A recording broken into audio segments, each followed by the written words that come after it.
ایک چھوٹے اور پرسکون گاؤں میں رگو اپنی بیوی بسنتی کے ساتھ رہتا تھا۔ وہ گاؤں کے سب سے محنتی لوگ تھے، مگر ایک چیز ان کی زندگی سے غائب تھی: اولاد۔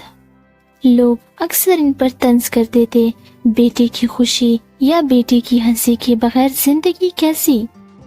رگو اور بسنتی دل ہی دل میں اداس ہو جاتے مگر چپ رہتے۔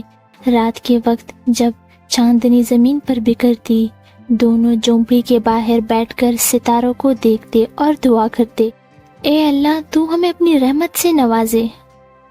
لیکن وقت ان کی امیدوں کے مطابق نہیں تھی۔ دن گزرتے گئے اور دل میں خالی پن بڑھتا گیا۔ لوگوں کے تانوں سے تنگ آ کر رگو اور بسنتی نے فیصلہ کیا کہ وہ گاؤں چھوڑ کر پہاڑ پر چلے جائیں۔ وہاں درختوں اور جنگل کے درمیان انہوں نے ایک چھوٹا سا جھونپڑا بنایا۔ صبح کے وقت رگو جنگل میں لکڑیاں کاٹتا اور بسنتی گھر کے کام میں مصروف رہتی۔ ندی کی سرسراہٹ اور پرندوں کی چہچہاہٹ یہ سب ان کی زندگی کا حصہ بن گئے۔ ایک دن رگو جنگل میں لکڑیاں کاٹ رہا تھا کہ اچانک اس کی نظر ایک 5 سالہ بچی پر پڑی۔ وہ تنہا کھڑی تھی۔ رگو نے دل ہی دل میں کہا، یہ بچی کہاں سے آئی ہے اور یہاں اکیلی کیسے؟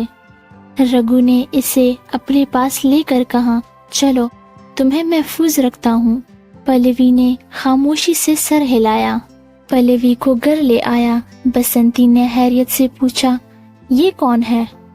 رگو نے سارا قصہ سنایا اور بتایا کہ اگلے دن وہ شہر جا کر اس کے والدین تلاش کرے گا۔ لیکن بسنتی نے ضد کی کہ ہماری تو کوئی اولاد ہی نہیں ہے، تو کیوں نہ ہم اسے اپنا بنا لے؟ رگو نے سوچ کر کہا، اور یوں ہی پلوی ان کے خاندان کا حصہ بن گئی۔ انہوں نے پلوی کو گود میں اٹھایا اور مسکرا کر دیکھا۔ انہوں نے دل ہی دل میں سوچا کہ شاید یہ ہماری دعاؤں کی رحمت ہے۔ پلوی کی عادات وقت کے ساتھ عجیب ہونے لگے۔ رات کو جاگتی اور خود سے باتیں کرتی، خوفناک تصویریں بناتی اور اکثر جنگل میں جانے کی ضد کرتی تھی۔ رگو اور بسنتی اب پلوی کے رویے سے خوفزدہ تھے، مگر اسے سمجھنے کی کوشش کرتے تھے۔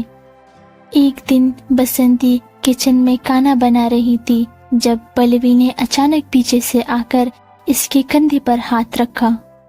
بسنتی پلٹی اور دیکھا کہ پلوی کے ہاتھ میں ایک ڈراؤنی تصویر تھی۔ تصویر میں کچھ ایسا تھا جو بسنتی کی سمجھ سے باہر تھا۔ اندھیرا، خون کے داغ اور جنگل میں پراسرار مخلوق کی شکلیں۔ بسنتی نے فوراً وہ تصویر جلا دی، مگر دل میں خوف مزید بڑھ گیا۔ کچھ دن ایسے ہی گزرے۔ ایک دن رگو شہر سے گوشت لے کر آیا اور تھوڑی دیر بعد پلوی غائب ہو گئی۔ بسنتی اور رگو نے پورے گھر میں تلاش کیا اور آخر کار پلوی کو ایک کونے میں کچا گوشت کھاتے دیکھا جو رگو تھوڑی دیر پہلے لایا تھا۔ دونوں یہ منظر دیکھ کر بہت خوفزدہ ہو گئے اور اس کے ہاتھ سے گوشت لے لیا۔ پلوی وہاں سے بھاگ گئی اور اس کے پراسرار غائبگی نے رگو اور بسنتی کو مزید پریشان کر دیا۔ کچھ دن بعد بسنتی بیمار پڑ گئی۔ رگو روزانہ پلوی کو بسنتی کے ساتھ چھوڑ کر جنگل جاتا، مگر ایک دن بسنتی کی طبیعت بہت خراب تھی۔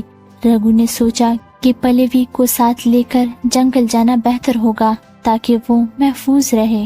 جنگل میں رگو لکڑیاں کاٹ رہا تھا اور پلوی قریب ہی کھیل رہی تھی کہ اچانک وہ غائب ہو گئی۔ رگو گھبرا کر جنگل میں اسے ڈھونڈنے لگا کہ اچانک ہی پلوی رگو کے سامنے آ گئی اور اس کے پیچھے 2 انسانی شکل والے جنات کھڑے تھے۔ رگو نے ڈر کے ساتھ پوچھا، یہ کون ہے؟ پلوی خاموش رہی، مگر پیچھے کھڑے جنات بولے، ہم اس کے والدین ہیں، یہ ہماری بیٹی ہے، ہم کئی سال پہلے اسے کھو بیٹھے تھے۔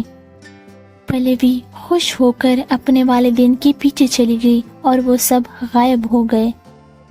رگو گھر واپس آیا اور سارا قصہ بسنتی کو سنایا۔ بسنتی نے اداسی میں کہا، ہم نے اسے کھو دیا، لیکن اوپر والے کی مرضی میں ہماری بھی خوشی ہوگی۔ کچھ عرصے بعد اوپر والے نے انہیں اپنی اولاد دی اور وہ خوشحال زندگی گزارنے لگے۔ پلوی کی یاد ہمیشہ ان کے دل میں رہی اور وہ دعا کرتے کہ وہ ہمیشہ خوش رہے۔ اگر آپ کو ہماری کہانی اچھی لگے تو ویڈیو کو لائک کرنا، سبسکرائب کرنا اور بیل آئیکن کو دبانا مت بھولنا تاکہ ہمارے ہر آنے والی ویڈیو آپ تک پہنچ سکے۔